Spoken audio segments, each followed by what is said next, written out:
y como dejamos todas las explicaciones acerca del plusvalor, de la explotación, del beneficio del empresario, yo creo que una pregunta que nos surgiría a todos cuando estudiamos esto es, bueno, ¿por qué se mantiene ese sistema? ¿No? Es decir, si es una mayoría la que sale perjudicada, la que es explotada, a la que se les trae plusvalía, la que es también oprimida en otros ámbitos, ¿no? En la conciencia, en la moral, en otros aspectos que veremos otro día. Pero de momento ya vimos que en lo económico, que es bien importante, es la base de la vida, es la primera parte que uno tiene que solucionar y que de hecho la mayor parte de vosotros estaréis aquí pensando justamente en eso, ya desde que somos pequeños, en cómo solucionar esa parte económica de aquí al futuro, ¿no? Entonces, si eso que es tan importante, que es las condiciones de vida que están atravesadas por los medios económicos, se desarrolla en un sistema tan desigual, en el que unos son desfavorecidos, explotados, y en el que justamente los que más trabajan son los que menos obtienen, ¿no? Son los que menos medios económicos, o menos calidad de vida pueden tener. Pero encima son la mayoría. Y por otro lado, tenemos una minoría burguesa que no trabaja, al menos en el sentido estricto, que explota a una mayoría. ¿Cómo es entonces que, sabiendo esto, haciendo un análisis de nuestro salario, haciendo un análisis de nuestras posibilidades de trabajo, haciendo un análisis de cómo se estructura nuestra vida desde pequeños, que es intentar conocer, pero que casi no te dejan ni siquiera como paladear lo que sería conocer por gusto, ¿no? Por placer, por amor al arte, porque te interesa, eso casi no te lo dejan ni experimentar, porque es tan urgente, resulta como tan acuciante, tan urgente resolverse la vida para el futuro, que incluso en esas materias o esas disciplinas que uno conoce en la escolaridad, apenas tenemos como la sensación de que nos dé tiempo o de que sea lo suficientemente tranquilo, ¿no? Para poder disfrutarlo, para ver si a lo mejor nos gusta. Como que solemos vivir más bien la escolaridad como una condición para trabajar, ¿no? Porque en verdad es que es un poco así como está planteado. Entonces esto hace no solo que nuestra vida pues, sea menos feliz de lo que podría ser, sino que además no descubramos los diferentes conocimientos o no nos podamos aficionar a ellos de una forma libre, no determinada por presiones de que no sé, que si no apruebo este examen, pues ¿qué va a ser de mi vida en el futuro? Voy a trabajar, ¿no? Nos damos cuenta, ¿no? Como que eso hace que ya no podamos recibir el conocimiento de una forma amable, sino más bien como una obligación y casi como una condición, como un permiso para que nos reconozcan en la vida, ¿no? En realidad, para poder trabajar es como estudiar para poder llegar a ser alguien explotado, alguien que merezca la pena explotar, ¿no? Entonces, hombre, no solo en la vida adulta, sino ya desde pequeños, pues la mayor parte de la gente forma parte de esa clase obrera, o si no, de esa clase de los autónomos o de los pequeños comerciantes que siempre están al borde de convertirse en clase obrera o incluso de quedarse sin trabajo, ¿no? Es decir, que comparten más o menos el estilo de vida, el potencial económico y las condiciones con la clase obrera, ¿no? Y si pasa todo eso y nos damos cuenta, bien a través de Marx, bien a través de la propia vida, ¿cómo es que eso sigue ocurriendo? ¿Cómo es que unos pocos pueden mantenerse en ese poder, pueden mantenerse como clase económica dominante, hegemónica? ¿Cómo es que tienen las propiedades y nadie se las expropia? ¿Cómo puede ser que a cualquiera de nosotros lo puedan expropiar tranquilamente de lo poco que pueda tener y sin embargo tantas personas que pertenecen a la clase obrera, que es la mayoría del mundo, ya no solo de cada estado, del mundo? ¿Cómo puede ser que vayan marcando con eso, ¿no?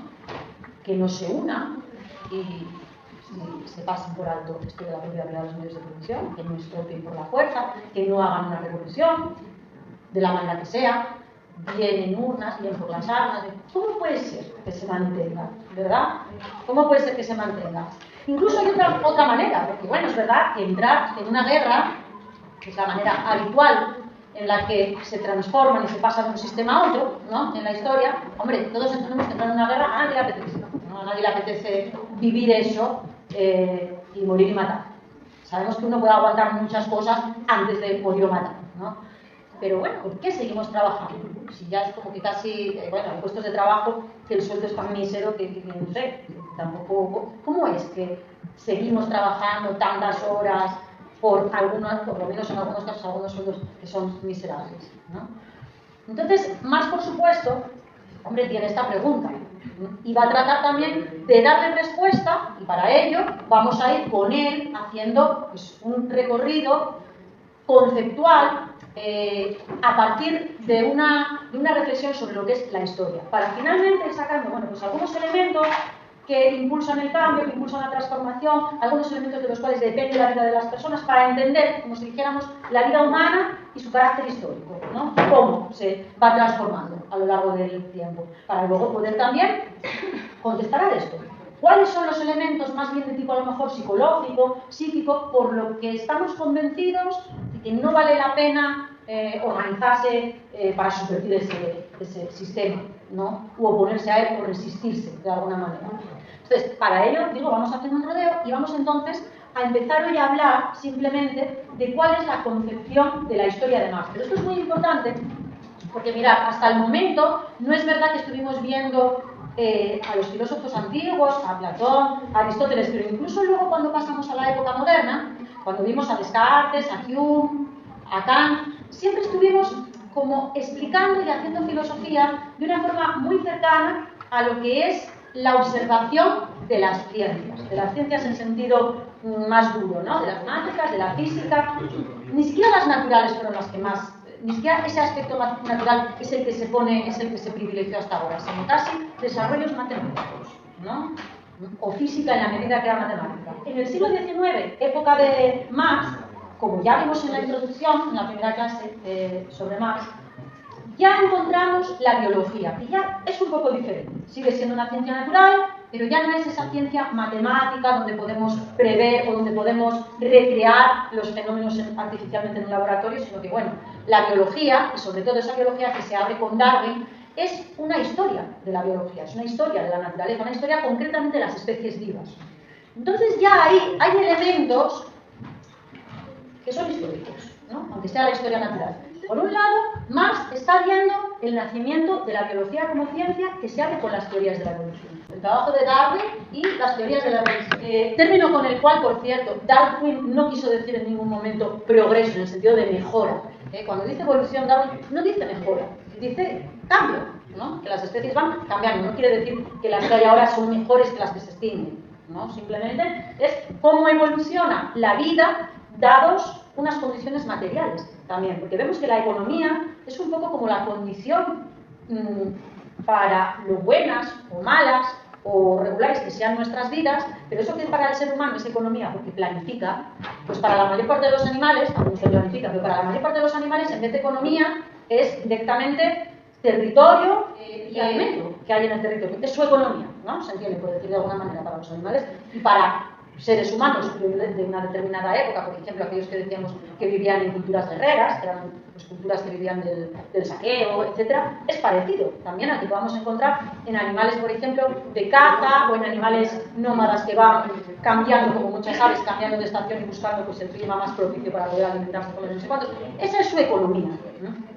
También es parte de la nuestra, solo que en el ser humano hay como eso, una mayor planificación, una mayor técnica, no es que en los animales no haya técnicas también de supervivencia, de caza, de recolección de alimentos, las hay también, solo que en el ser humano se hace como mucho más complejo. No solo una economía de consumo, de abastecimiento para el momento, sino que hay un stock enorme. Claro, en Darwin, con la teoría de la evolución de las especies, Darwin y con la mano, ¿no? Y con la teoría de la evolución del ser humano, también, de cómo fue cambiando, encontramos ya algo parecido a una historia natural, pero no una historia natural geológica, meramente, una historia natural que implica cambios en la vida de diferentes animales, y entre ellos estamos nosotros, ¿verdad? Es que además de que la biología darwiniana ya es una forma de historia, además, en el siglo XIX y con el romanticismo se empiezan a poner también en valor las humanidades, las ciencias sociales, que habían estado un poco relegadas. No quiere decir que anteriormente no hubiera de ellas, ¿no? Pero habían estado como desconsideradas, relegadas incluso durante la Ilustración, mejor dicho, sobre todo durante la época moderna, con la entrada de la época moderna y luego la Ilustración, como que la historia y el resto de ciencias sociales que al fin y al cabo circulan, ¿no? Alrededor de la historia, pues bueno, se consideraba casi como un conocimiento que frente a la física matemática que generaba un progreso tecnológico, la historia se veía como si fuera un conocimiento para nostálgicos, como si fuera más bien para conservadores, ¿no? Como que los ingenieros y los físicos eran pues el progreso y el cambio, y que los historiadores pues eran prácticamente, o los humanistas, que eran más bien, pues yo qué sé, curas, nostálgicos de otro tiempo, como que eran eso, el conservadurismo en el sentido académico, ¿no? Sin embargo, en el siglo XIX esto va a cambiar mucho, porque justamente con Marx la historia comienza a ser como la clave para el cambio, ¿no? La clave para la subversión, para la transformación, el conocer de las condiciones y de cómo ocurrieron cambios en el pasado y de entender toda esa evolución hasta nuestros días, de entender cómo llegamos a estar como estamos, cómo la profesión y cómo los estilos de vida y cómo el modo de vida llegó a ser lo que es, de ahí, desde donde se puede modificar, quizás, ¿no? O decía, hacerse uno, o en un colectivo como clase, arquitecto de su propia historia en vez de parecerla, sin más.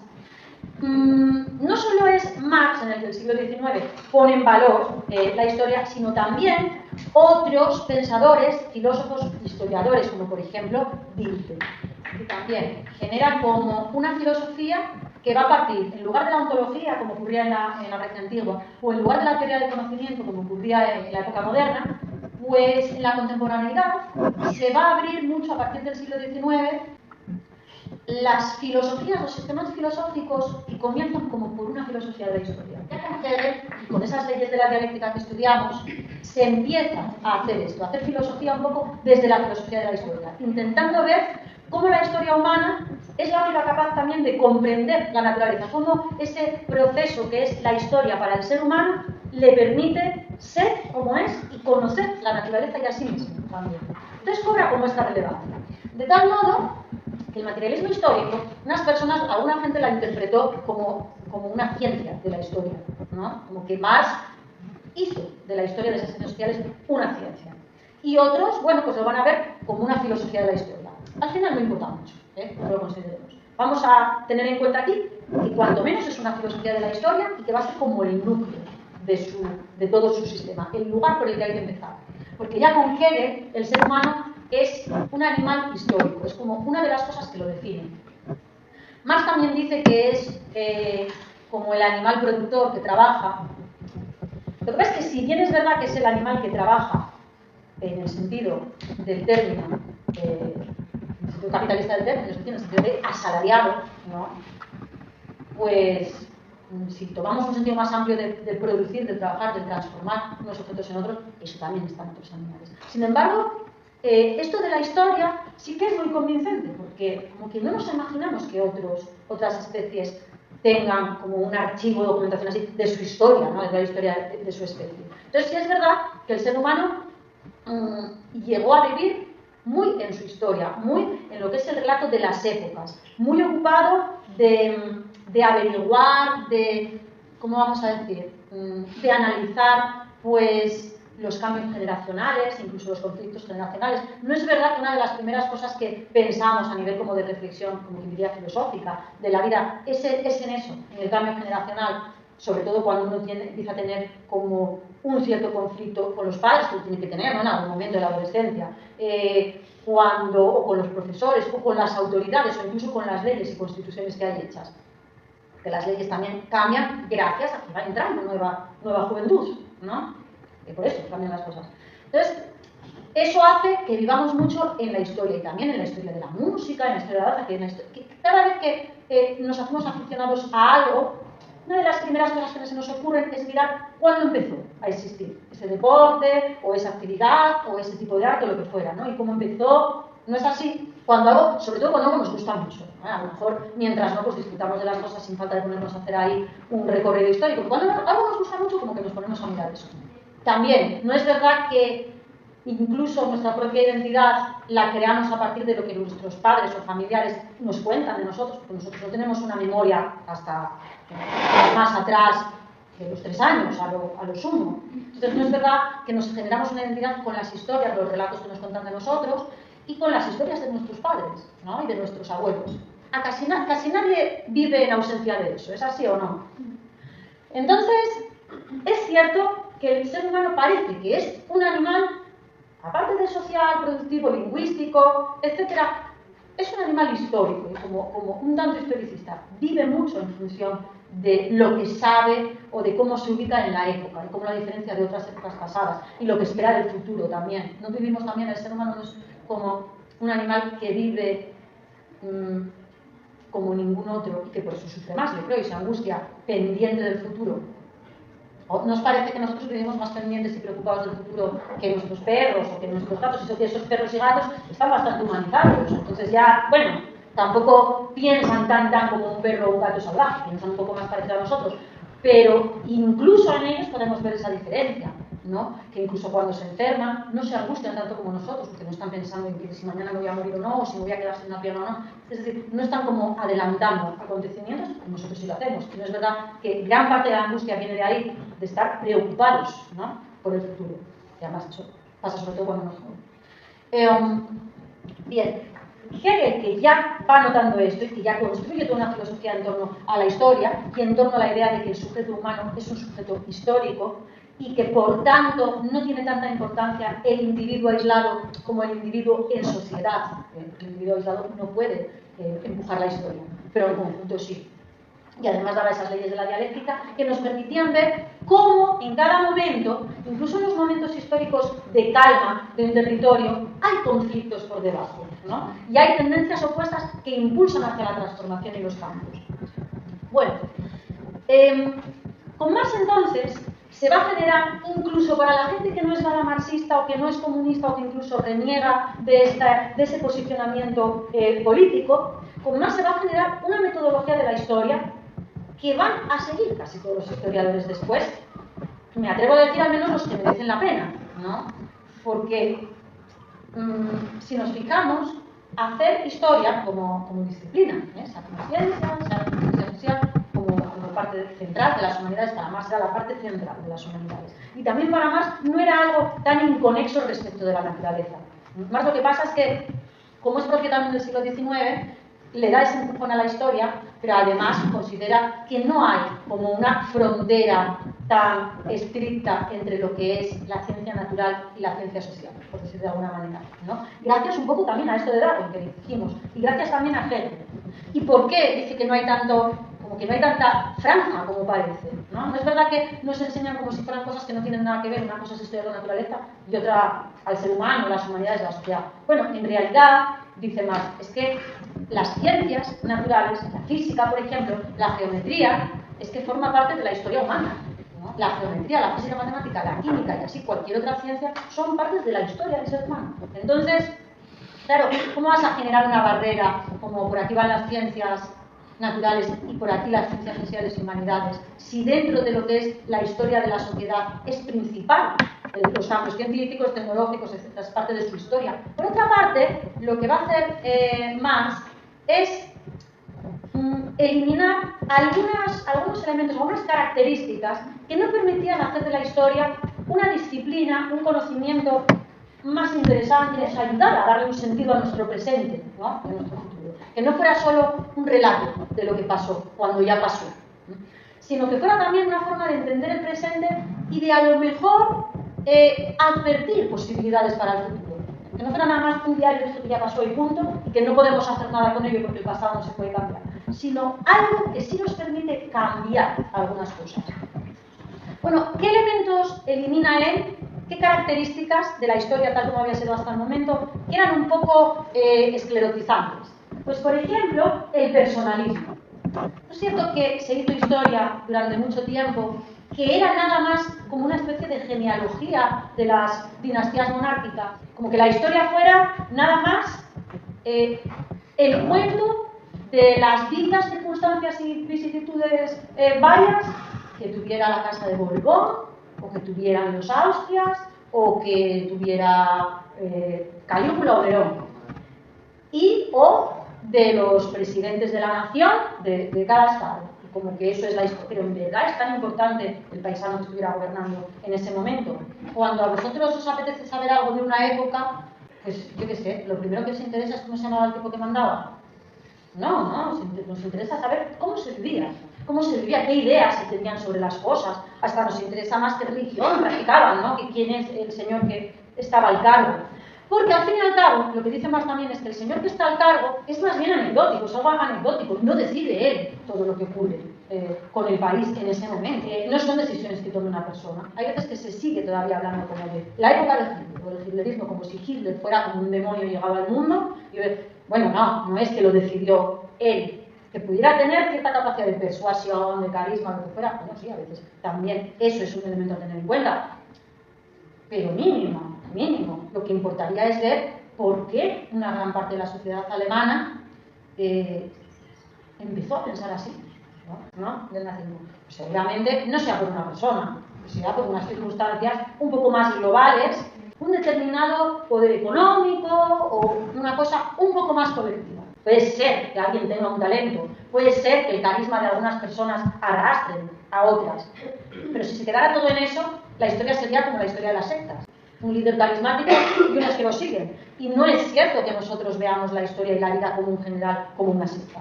No entendemos que sea lo que pasa en general.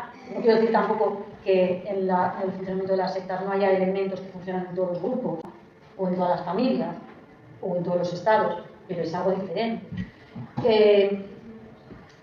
Las características personales que pueda tener un cabecilla o que pueda tener la cara visible de un acontecimiento, pues bueno, se pueden tener en cuenta, pero en un nivel muy inferior a otros aspectos, como es, como decíamos, el modo de vida de todas las personas. Bueno, además del personalismo, con ello se eliminaba también pues, el psicologismo, que a veces aparece en la historia, ¿no? Se elimina también con ello el psicologismo. De nuevo, no es desatender el aspecto psicológico del mundo, ¿no? No es desatender nuestras formas de accionar, reaccionar, etc. Es desatender esa idea de que hacer historia es contar que si Napoleón le gustaba desayunar de esta manera o aquella, o que si con su mujer se llevaba bien o mal, o que si la que mandaba era ella o era él. Y eliminando también la idea de que la historia es nada más la historia de los conflictos bélicos, porque esa sí que también la podemos ver un poco ahí. ¿No es cierto que cuando estudiamos historia casi parece que saltamos de una guerra a otra, en muchas ocasiones, como si en medio no pasara nada? ¿Y por qué eso? Esto nos da para reflexionar acerca de dos cosas. Una, que la historia necesita una metodología. Filosófica, científica, como queramos, necesita una metodología. ¿Por qué? Porque selecciona algunos hechos, muy pocos, entre los millones y millones de fenómenos que están ocurriendo ahora mismo en este momento. ¿Por qué la historia es más la historia de las guerras más que la historia de la literatura? Es decir, ¿por qué elegimos, cómo se le selecciona para hablar de historia? ¿Cuál es el contenido de la historia? ¿Y qué otra cosa, sin embargo, es hojarasca? Esa selección la hay que hacer, pero a lo mejor no es ni una selección por personas concretas, sean gobernantes o no, ni tampoco es que la guerra, por más que sea importante, porque normalmente precede a una transformación, pero no solo está la clave en la guerra, ¿no? Entre medio están pasando cosas y de hecho los procesos de estabilización después de una guerra cambian mucho respecto de los planes con los que se hizo esa guerra. Lo mismo que decíamos con lo de la Ilustración, con las revoluciones burguesas. La gente que fue a participar de la Revolución Francesa, una vez que esta acabó y una vez que además había acabado con una victoria para un bando determinado, las personas que integraron ese bando no se encontraron en una sociedad que fuera la misma sociedad por la que ellos lucharon, lo que ellos imaginaron y se ilusionaron. Entonces, bueno, los periodos de estabilización son muy importantes para entender la historia, incluso para entender hacia dónde se encaminaba esa guerra, cuáles eran realmente los intereses que se querían implantar. Entonces, tampoco va a ser la historia el salto de una guerra a otra, sino más bien el estudio del modo de vida, de los modos de vida. Y el estudio de los modos de vida, para hacerlo desde lo que es más relevante y desde lo que nos afecta a todos y no sean nada más las anécdotas de una persona, tendremos que ver cuáles son los modos de producción. Porque sí o no que el trabajo nos atraviesa totalmente, ya sea mientras nos preparamos laboralmente estudiando, desde los 3 años, ya sea después, ya sea cuando uno se jubila, que también, a qué edad va a poder hacerlo, va a vivir mucho más o no, va a tener prestaciones sociales, etc. Entonces, una forma principal del modo de vida es el trabajo. En él pasamos 8 horas, a través de él es la única manera que tenemos de encontrar el modo de supervivencia. Entonces es como lo básico, ¿no? Lo básico es la forma o los caminos posibles que tenemos para abastecernos, para sobrevivir. Y con lo que se va a encontrar la mayoría de las personas es que el camino principal, si no el único, es el de buscar un trabajo asalariado, por el que percibe un salario. Entonces, ¿cómo se produce en ese trabajo? Es decir, ¿cómo se trabaja ahí? ¿Con qué tecnologías? ¿Con qué cantidad de compañeros? ¿Con qué grado de especialización? ¿Con qué división de tareas? Pero también, ¿con qué rol respecto a la propiedad luego de esos productos y de esos centros de trabajo? Eso va a ser una parte central del modo de vida. Entonces, vamos a hacer, dice más, un estudio histórico centrado no en las personas ni en los episodios bélicos de por sí, no, en los modos de vida que van cambiando de una manera más intensa o menos. Y para ello lo primero que hay que estudiar son los modos de producción. Entonces, colocamos aquí modos de producción y miramos lo primero de qué se compone ese modo de producción. Vamos a ver cómo se define un modo de producción, qué elementos tiene. Bueno, pues algunos los acabo de decir. Uno que todo el mundo podemos percibir de forma bastante directa, ¿no? Fácil de observar, pues es el grado de tecnificación, ¿no? Sea que trabajemos en un instituto, sea que trabajemos en minería, o en el metal, o en turismo, pues vamos a ver muy fácilmente cuál es la maquinaria y la tecnología y las aplicaciones informáticas y no sé cuántos que se usan, ¿no? Para trabajar. Vosotros ya solamente como estudiantes podéis ver cómo cambia la manera de producir las cosas, porque no es igual cuando teníais 8 años que ahora. La tecnología cambió, la que se usa. Bueno, entonces, a los medios tecnológicos que se usan se les llama fuerzas productivas. Tenemos los modos de producción, cada uno de los cuales se va a definir por estos elementos. Fuerzas productivas que tienen que ver sobre todo con el grado de tecnificación de maquinaria, pero también con la división del trabajo. La división del trabajo, ¿qué es? Pues en cuántas partes, en cuántos procesos diferentes se divide la producción de un objeto, de una mercancía, en cuántas partes diferentes, en cuántos procesos, y qué sujetos ocupan cada uno de esos procesos. ¿Qué sujetos trabajan en cada uno de esos procesos? ¿Y bajo qué criterio? Porque antes incluso de la propiedad privada, parece ser por los estudios antropológicos que se llevan haciendo a lo largo de los tiempos, y que además en los que Engels, sobre todo, pero también más, hicieron hincapié, antes de la propiedad privada de los medios de producción ya había una división del trabajo por sexos, ¿no?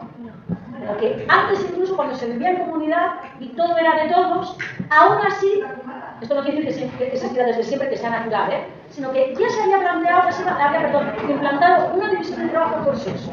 Pero después también vemos que en un trabajo hay división. En el instituto, ni vosotros ni yo hacemos todas las tareas, ¿no? Si se estropea el ordenador, llamamos a un equipo técnico. Si la limpieza la lleva otra persona, cada clase según la materia la lleva alguien distinto, es decir, hay una división. Y además, como decíamos en ocasiones anteriores, terminamos con esto, y además el capitalismo da lugar a esa innovación que es una división del trabajo y una especialización muy intensa, al punto de que gran parte de los trabajadores hacen una parte tan pequeña, tan parcial de la mercancía final, que no saben ni siquiera en qué están trabajando, porque accionan una máquina y no saben ni siquiera a dónde va a parar eso, ¿no? Eso ya es una división del trabajo intensísima, ¿verdad? Bueno, vamos a ver mañana las relaciones de producción.